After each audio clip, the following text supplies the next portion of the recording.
अशी एक महत्त्वाची बातमी। राहुल गांधी यांची भारत जोडो न्याय यात्रा थोड्याच वेळात ठाण्यामध्ये पोहोचणार आहे।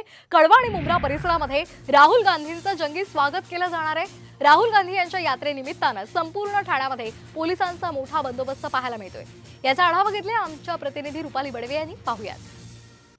काँग्रेस नेते राहुल गांधी यांचा महाराष्ट्रातला भारत जोडो यात्रेचा आज शेवटचा दिवस आहे।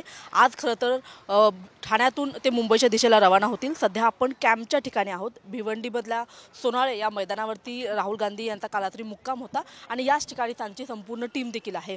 पोलिसांचा बंदोबस्त पाहायला मिळत आहे। संपूर्ण ठाणे आणि मुंबई हा संपूर्ण तो पट्टा आहे। या ठिकाणी आज वेगवेगळ्या ठिकाणी राहुल गांधी यांचं जंगी स्वागत केलं जाणार आहे।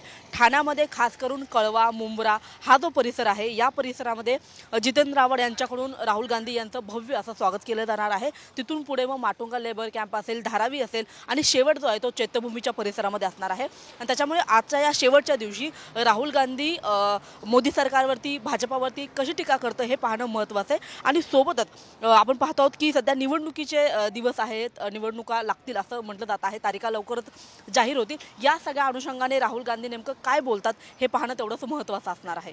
कॅमेरामन नितीन बोदारेसह मी रुपाली बडवे, साम टीव्ही ठाणे।